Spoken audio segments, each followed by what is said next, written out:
ஐடியில் இருக்கவங்களுக்கு prolonged sitting ஒரு 12 to 14 ஹவர்ஸ் அப்படியே உட்காந்து கம்ப்யூட்டர் முன்னாடி வேலை செய்வாங்க. நீ மூமெண்ட்டே கொடுக்க மாட்டாங்க. That means it get jam. So அந்த நீ கேப் வந்து நிறைய அடி வாங்கும். அது வந்து ஆன்டீரியர் நீ பெயின்பாங்க அந்த ஏஜ் குரூப்பில். செகண்ட், ஸ்போர்ட்ஸ் இன்ஜுரினால் இப்போ விளையாடுறோம், ஃபுட்பால் விளையாடுறோம், பேஸ்கெட் பால் விளையாடுறோம், ரன்னிங் பண்ணுறோம் அப்படின்னு சொல்லும்போது ஒரு ப்ராப்பர் வார்ம் அப் இல்லாமல் ஓடும்போது sometimes you get this ligament injury R meniscal injury. அது மாதிரி சொல்லும்போது அது ஒரு லாக்கிங் சிம்டம்ஸ் அது மாதிரி வரும்போது அது வேறு டைப் ஆஃப் நீ பெயின்.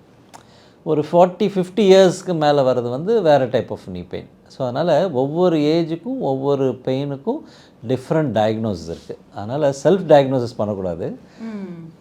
ஒரு ஏஜ் குரூப்பு ஒரு கன்சிஸ்டன்ட் பெயின், ஒரு ரெட் ஃப்ளாக் சைன்ஸ் அப்படிம்பாங்க. ரெட் ஃப்ளாக் சைன்ஸ்னால் உங்களுக்கு கான்ஸ்டண்ட்டாக பெயின் இருக்குது, 2 வாரத்துக்கு மேலே குறையவே இல்லை, ரெஸ்ட் எடுத்த நீ ஸ்டிஃபாக இருக்குது, நடக்கும்போது கடக்கு நிறையா சவுண்டு வருது, நம்ம மூமெண்ட் வந்து ஃபுல் மூமெண்ட் வரல, இதெல்லாம் ஒரு ரெட் ஃப்ளாக் சைன்ஸ். இதெல்லாம் எந்த ஏஜ் குரூப்பில் நிறைய இருந்தாவே யூ ஹேவ் டு டாக்டரை பார்த்து தான் நம்ம டயக்னோஸ் பண்ணிக்கணும். இப்போ நீங்கள் சொன்ன மாதிரி there is a different variations அப்படின்றீங்களா? What are the different variation in this?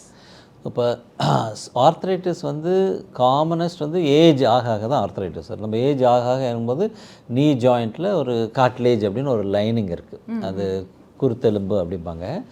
அது ஏஜ் ஆக கொஞ்சம் கம்மியாகும். அந்த திக்னஸ் கம்மியாகும்போது அந்த திக்னஸில் நம்ம அடிஷ்னல் ஃபேக்டர்ஸ் கொடுக்குறோம். கொஞ்சம் ஒபிசிட்டி, அதாவது கொஞ்சம் வெயிட் நிறையா போடுறோம், இல்லை ஒரு இன்ஜுரி, இல்லை நிறைய ஆன்டி இன்ஃப்ளமேட்டரி ஃபுட்டு, இது மாதிரி அடிஷ்னல் ஃபேக்டர்ஸ் அதில் போடும்போது அந்த ஆர்த்ரைட்டிஸ் இன்க்ரீஸ் ஆகும்.